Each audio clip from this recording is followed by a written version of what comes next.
আসসালামু আলাইকুম। এখন শুনবেন সংবাদ শিরোনাম।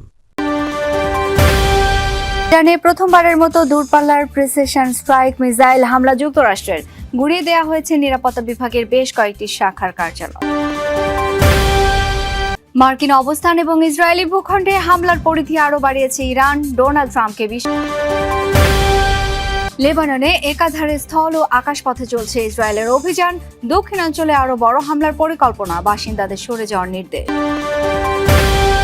মধ্যপ্রাচ্যে আটকা পড়া বিমানের ২৮ ক্রু সহ ১৮৯ বাংলাদেশিকে নিয়ে দেশে এলো ইউএস বাংলার বিশেষ ফ্লাইট। সংখ্যা কাটল। এতক্ষণ শুনছিলেন সংবাদ শিরোনাম। এখন শুনবেন বিস্তারিত। ষষ্ঠ দিনের মতো ইরানে অব্যাহত যুক্তরাষ্ট্র ও ইসরায়েলের যৌথ তাণ্ডব। বুধবারও দেশটির একের পর এক গুরুত্বপূর্ণ সামরিক স্থাপনা লক্ষ্য করে চালানো হয় হামলা। সবচেয়ে ক্ষতিগ্রস্ত রাজধানী তেহরান। প্রথমবার কোনো যুদ্ধে দূরপাল্লার প্রিসিশন স্ট্রাইক মিসাইল ব্যবহার করছে মার্কিন বাহিনী। ইরানের নিরাপত্তা বিভাগের বেশ কয়েকটি শাখার সদর দপ্তর গুড়িয়ে দেওয়ার দাবি করেছে ইসরায়েল।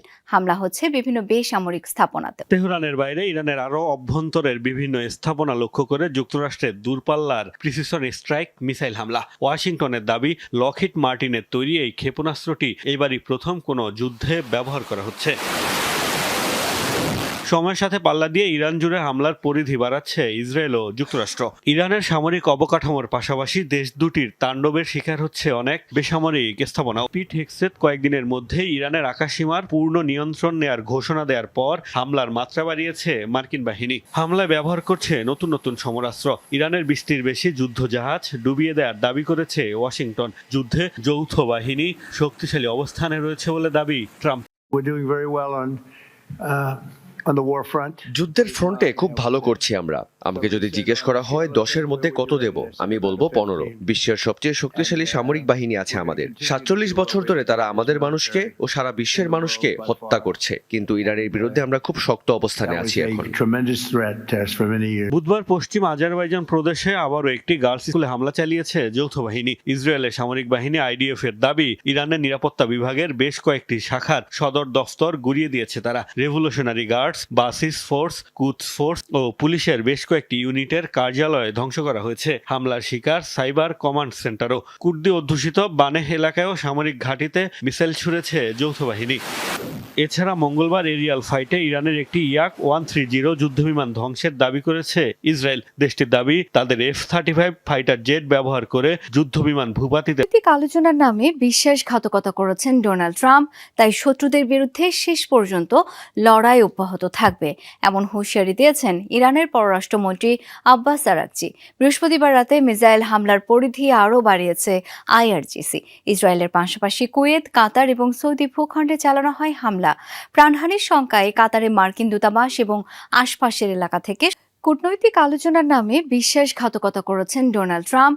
তাই শত্রুদের বিরুদ্ধে শেষ পর্যন্ত লড়াই অব্যাহত থাকবে, এমন হুঁশিয়ারি দিয়েছেন ইরানের পররাষ্ট্রমন্ত্রী আব্বাস আরাকচি। বৃহস্পতিবার রাতে মিসাইল হামলার পরিধি আরও বাড়িয়েছে IRGC। ইসরায়েলের পাশাপাশি কুয়েত, কাতার এবং সৌদি ভূখণ্ডে চালানো হয় হামলা। প্রাণহানির শঙ্কায় কাতারে মার্কিন দূতাবাস এবং আশপাশের এলাকা থেকে সরানো হচ্ছে। ইসরায়েলি অবস্থান লক্ষ্য করে ছোড়া হচ্ছে একের পর এক মিসাইল। অপারেশন ফতে খাইবারের পাশাপাশি চলছে ইরানের অপারেশন ট্রু প্রমিস। বুধবার ফিলিস্তিনের দখল করা ইসরায়েলি অংশে চালানো হয় এই হামলা। পশ্চিম তীর জেরুজালেম সহ বিভিন্ন স্থানে সফল আঘাত হানে ইরানি মিসাইল। জ্বলতে দেখা যায় ইসরায়েলের যুদ্ধ মন্ত্রণালয়ের দফতর। বিস্ফোরণের ধাক্কায় ভবনের বিভিন্ন অংশ ধসে পড়ে। হামলা হয় তেল আবিবে। ইসরায়েলি নয়, সৌদি আরবের ভূখণ্ড লক্ষ্য করেও মুহুর্মুহ ক্ষেপণাস্ত্র হামলা চালিয়েছে ইরান। বিবৃতিতে সৌদি মন্ত্রণালয় জানায়, অন্তত 3টি ইরানে হামলার আশঙ্কায় কাতারের মার্কিন দূতাবাসের আশেপাশে বসবাসকারীদের সরানো শুরু হয়েছে। ব্যাপক প্রাণহানির শঙ্কায় পদক্ষেপ নেওয়া হয়েছে বলে জানিয়েছে দোহা। এ অবস্থায় ইরানের পররাষ্ট্রমন্ত্রীর স্পষ্ট ঘোষণা, ইসরায়েল এবং যুক্তরাষ্ট্রের অবস্থানে হামলা অব্যাহত থাকবে। শত্রুদের তৎপরতা বন্ধ না হওয়া পর্যন্ত এই লড়াই চলবে বলে হুঁশিয়ারি দেন তিনি। প্রেসিডেন্ট ট্রাম্প কূটনীতি ইস্যুতে বিশ্বাসঘাতকতা করেছেন। যুদ্ধের আগে তারা আমাদের সাথে আলোচনায় বসে, তাদের কারণে পরমাণু আলোচনা ব্যর্থ হয়েছে। এদিকে কুয়েত উপকূলে একটি ট্যাঙ্কার বিস্ফোরিত হয়েছে। আন্তর্জাতিক বিভিন্ন গণমাধ্যমে দাবি, ইরানের পক্ষ থেকে চালানো হামলার কারণেই এই বিস্ফোরণ। ইরানের পরবর্তী সর্বোচ্চ নেতাকেও হত্যার হুমকি দিয়েছেন মার্কিন প্রেসিডেন্ট ডোনাল্ড ট্রাম্প। বুধবার ওভাল অফিসে বলেন, যিনি তেহরানের নেতা হতে চাইবেন মৃত্যুই হবে তার পরিণতি। দেশটির নেতৃত্ব সম্পূর্ণ বিপর্যস্ত বলেও মন্তব্য করেন মার্কিন প্রেসিডেন্ট। বলেন, খুব দ্রুত নেতাদের হারাচ্ছে দেশটি। ইরানে চালানো মার্কিন ইসরায়েলি যৌথ অভিযানে নিহত হয়েছেন 2 বছর। ফিলিস্তিন, লেবানন ও সিরিয়ায় আগ্রাসন চালিয়ে ব্যাপক সংকটে ইসরায়েলের সামরিক ও অর্থনৈতিক খাত। তার উপর ইরানের সাথে দীর্ঘমেয়াদী সংঘাতে জড়ালে বাড়বে বিপর্যয়, এমনটাই মত বিশ্লেষকদের। পাশাপাশি ঋণ, জ্বালানি, পরিবহন এবং স্বাস্থ্যসেবা খাতেও চরম দুর্দশা। যুক্তরাষ্ট্র ও মিত্রদের সহায়তা ছাড়া বেশি দিন যুদ্ধ টানতে পারবে না ইসরায়েল, এমনটাই দাবি। মধ্যপ্রাচ্য যুদ্ধ গড়ালো 6ষ্ঠ দিনে। নিয়মিত বিরতিতে ছোড়া হচ্ছে বিধ্বংসী সব ড্রোন, মিসাইল। দীর্ঘ সময় লড়াই চালিয়ে যেতে যুক্তরাষ্ট্রের পক্ষ থেকে সামরিক সহায়তার ঘোষণা এলেও বিপাকে পড়েছে ইসরায়েল। বিশ্লেষকরা বলছেন, গেল কয়েক বছর ধরে গাজা, লেবানন, সিরিয়ায় অভিযান চালিয়ে ইসরায়েলের সামরিক সক্ষমতা আর অর্থনীতি ঠেকেছে তলানিতে। এবার ইরানের সাথে যুদ্ধ দীর্ঘস্থায়ী হলে সেটি হবে ব্যয়বহুল ও ক্ষতিকর। অযাচিত সামরিক দাপট ও আত্মবিশ্বাসী ইসরায়েলের জন্য কাল হয়ে দাঁড়াবে। এরই মাঝে নেতানিয়াহুকে যুদ্ধ সংক্ষিপ্ত করার পরামর্শ দিচ্ছেন বিশেষজ্ঞরা। বিশ্লেষকদের অভিমত, মিত্রদের কাছ থেকে সহায়তার পরিমাণ আর ইরানের প্রতিরক্ষা সীমাবদ্ধতার উপর নির্ভর করছে ঠিক কতদিন এই যুদ্ধ চালিয়ে যাবে তেল আবিব। স্বল্প পাল্লার হামলা ঠেকাতে আয়রন ডোম, মাঝারি পাল্লার ক্রুজ মিসাইলের জন্য ডেভিড স্লিং ও ব্যালিস্টিক ক্ষেপণাস্ত্র ভূপাতিত করতে অ্যারো 2 ও 3 রয়েছে ইসরায়েলের সমর ভাণ্ডারে, যে মজুদে টান পড়ে গত বছর ইরানের সাথে চালানো 12 দিনের সংঘাতেই। যুদ্ধের প্রথম দিনই ইসরায়েলের দিকে 2 শতাধিক মিসাইল ছুঁড়েছে ইরান, যা 2025 সালের যুদ্ধের 12 দিনের তুলনায় দ্বিগুণ। প্রতিটি রকেট ঠেকাতে ইন্টারসেপ্টর ছুঁড়তে হয়েছে ইসরায়েলকে। দীর্ঘদিন এ পরিস্থিতি চললে যুক্তরাষ্ট্রের সহায়তা ছাড়া যুদ্ধে টিকে থাকা অসম্ভব ইসরায়েলের জন্য, নতুবা এতদিনে আকাশসীমা হারাতো তেল আবিব। সামরিক টানাপোড়েনের পাশাপাশি যুক্ত হয়েছে অর্থনৈতিক সংকটও। সমরাস্ত্রের দেখভাল তো রয়েছেই, একই সাথে রণক্ষেত্রে কয়েক লাখ রিজার্ভ সেনা মোতায়েনে তুলতে হচ্ছে ব্যয়ভার।